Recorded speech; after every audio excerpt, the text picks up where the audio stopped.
I still believe in our city. It really is a statement that I'm putting up with these guardians who are strong and resilient and hopeful in the face of these horrible attacks against our community.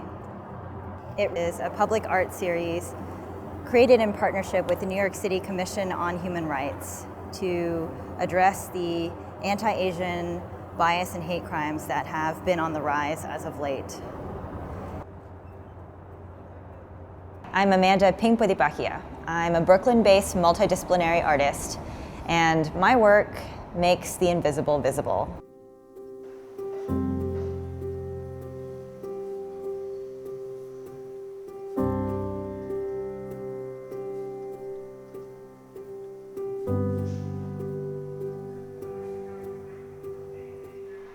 Today we're in the financial district installing these new panels for I Still Believe in Our City.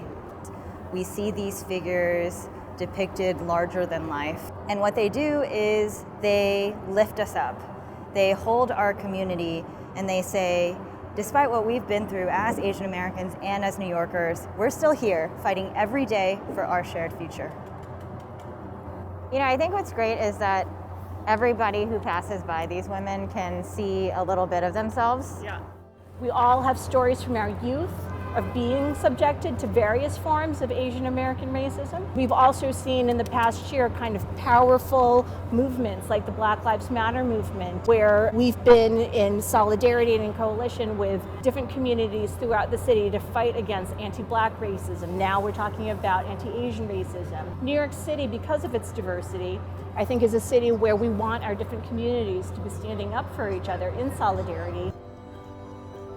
Physical attacks and verbal assaults against people of Asian descent around the world has increased during the COVID-19 pandemic.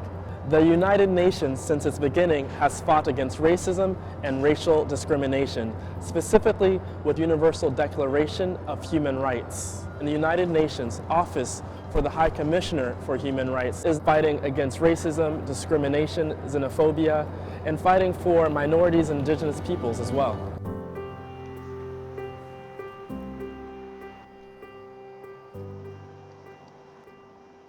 Now we are in my installation called May We Know Our Own Strength. This installation is a second body of work that I'm developing in partnership with the New York City Commission on Human Rights. It was inspired by a watershed moment of AAPI youth sharing their stories of sexual assault and gender-based violence. In this installation, I invite all New Yorkers, actually anyone anywhere, to submit through an online portal, mayweknow.nyc, their stories, their sins, secrets, and suffering. And I will take this pooling mass of anger and loss and grief and pain and weave it into hanging paper sculptures into this space.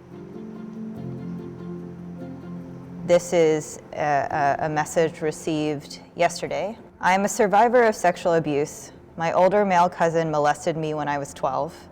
What makes this even more complicated is that he is from the AAPI side of my family, so I often find myself struggling to accept that the source of my connection to this beautiful community also contains my greatest wound. I think this submission is so powerful because, you know, like healing from trauma, there's such a mix of pain and grief, but also hope. Art can be such a powerful way to access your own humanity. I think we see atrocious human rights violations happen because folks have shut the door on their own humanity.